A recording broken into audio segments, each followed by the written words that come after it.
गुरु दुखी किसी और से नहीं है, गुरु दुखी जनता से नहीं है, गुरु दुखी पब्लिक से नहीं है, गुरु दुखी जजों से नहीं है, गुरु दुखी कोर्ट से नहीं है, गुरु दुखी जेलर से नहीं है, गुरु दुखी जेल से नहीं है। अगर संत रामपाल जी महाराज जी वर्तमान में दुखी हैं तो केवल अपने ही नालायक अंध भक्तों से हैं, अंध भक्तों से। अरे सतनाम लेने के लिए 4-4 तारीख तुम इशार में करते हो। पहली बात तो ये नाम देने के अधिकारी नहीं। इन गधों ने संत रामपाल जी महाराज जी के आड़ में जगह जगह दुकानें खोल दी, फर्जी नामदान केंद्र खोल दिए। इनको अधिकार है क्या? अरे प्रथम नाम देके तुम लोगों को सतनाम देने के लिए 4 बार इशार तारीखों पे भेजा जाता है, फिर तुम्हारे को सतनाम दिया जाता है। सतनाम देने के लिए प्रथम मंत्र की परीक्षा ली जाती है। क्या ये गधे सक्षम है? क्या ये नालायक वो प्रथम नाम की परीक्षा लेने के लिए सक्षम है? अरे गुरु ये है या संत रामपाल जी महाराज है? परीक्षा कौन ले लेगा? इसलिए हम कह रहे हैं कि 2009 से जो आश्रम में नाम दीक्षा दी जा रही थी वो फर्जी थी। सतलोक आश्रम बरवाड़ा में 2009 से नाम दीक्षा दी जा रही थी गुरु जी के रहते सहते, वो फर्जी थी क्योंकि इन लोगों ने मनमाना आचरण कर रखा था। गुरु के आदेशों को नहीं मानते थे ये लोग। अब बहुत सारे भगत कुत्ते की तरह भौंकने लगेंगे कि वहां तो गुरु जी खुद थे आश्रम में।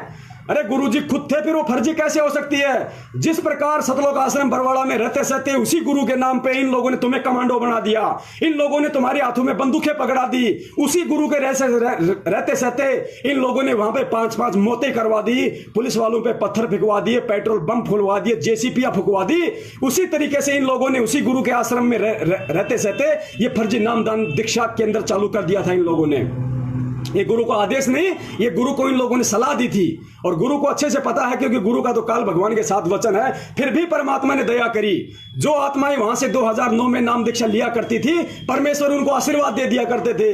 क्योंकि जैसे ही हमने नाम दीक्षा ले लिया आश्रम में 2009 से 2014 तक, उसके बाद अपना फार्म लेके हम गुरु जी के पास जाते थे दर्शनों के लिए, तो गुरु जी अपना हाथ रख देते थे सिर पे।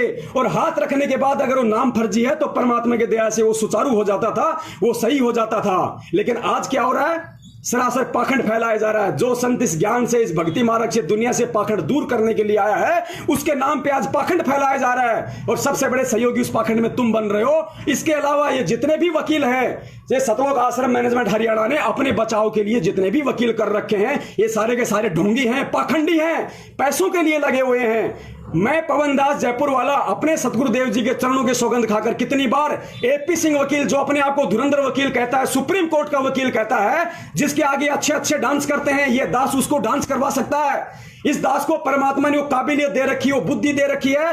ये दास आज पूरी दुनिया के सामने एक बार फिर से चैलेंज करता है सतलोक आश्रम मैनेजमेंट हरियाणा के एपी सिंह दिल्ली वाले वकील को, सुप्रीम कोर्ट के अधिवक्ता को, और एस के गर्ग नरवाना वाले को, जो वर्तमान में देशद्रोह का मुकदमा लड़ रहा है संत रामपाल जी महाराज जी का। मैं उन दोनों वकीलों को चैलेंज करता हूं। यहां पे मुझे मजबूरन चैलेंज करना पड़ रहा है क्योंकि मेरे पास में सबूत हैं, साक्ष्य हैं। इन दोनों वकीलों ने सतलोक आश्रम मैनेजमेंट के इशारे पे पैसों के लालच में संत रामपाल जी महाराज जी को उल्टा फंसाया है, ना कि बचाया है।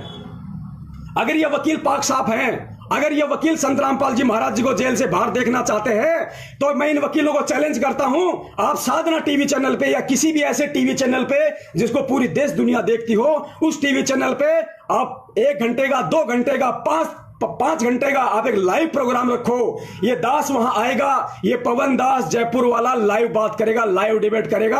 अगर तुम लोगों की वकालत ना छुड़वा दी, तुम लोगों के लाइसेंस फेल ना करवा दिए, जिस तरीके से तुम लोगों ने सतलोक आश्रम मैनेजमेंट के गुलाम बनकर, उनके पैसों के गुलाम बनकर तुम लोगों ने जिस कदर प्रशासन को मूर्ख बनाया है, हरियाणा सरकार को मूर्ख बनाया, जजों को, कोर्ट को मजाक बनाया तुम लोगों ने, उल्टे सबूत पेश कर करके, उल्टी दलीलें दे देकर तुम लोगों ने वो सबूत नहीं रखे जिन सबूत संत रामपाल जी महाराज जी बोल रहे हैं। अरे संत रामपाल जी महाराज जी पूरी दुनिया के सामने जब बरवाला कांड के समय गए पुलिस के साथ, तो मीडिया के सामने उन्होंने कहा था कि ये राष्ट्रीय समाज सेवा समिति मेरी नहीं है। भगत जी वीडियो निकालो, ये राष्ट्रीय समाज सेवा समिति मेरी नहीं है, ये जितने भी लोग कमांडो बने हुए ये मेरे नहीं हैं, और मुझे आश्रम के अंदर बंधक बना के रखा हुआ था। देखिए, सुनिए आप।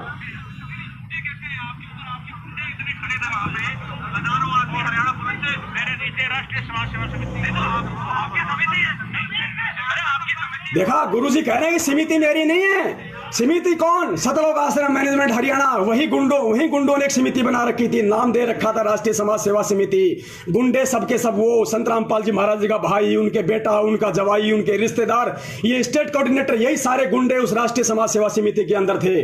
और गुरुजी ने उन गुंडों के खिलाफ बयान दिया है अपने वीडियो में पूरी दुनिया को। ये जितने भी वकील हैं, AP सिंह, SK गर्ग, नरवाना, ये उन गुंडों को कोर्ट में खड़ा क्यों नहीं करते? उन गुंडों के खिलाफ कोर्ट में खड़े क्यों नहीं होते?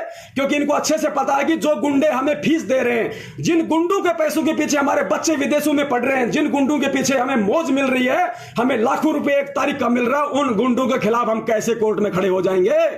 पुण्यात्माओं, ये सबके सब षड्यंत्रकारी हैं, काल के दूत हैं। इनको संत और भक्ति, भगवान, ज्ञान से कोई मतलब नहीं है। आप लोगों के कंधे पर बंदूक रखकर गुरु को बदनाम किया जा रहा है। कहीं लेट ना हो जाए, ध्यान रखना पुण्यात्माओं। पानी अगर सर से ऊपर निकल गया, गुरु का कोई कुछ नहीं बिगाड़ पाएगा। गधे कुत्ते हम बने फिरेंगे, यहाँ पे गधे कुत्ते हम बने फिरेंगे।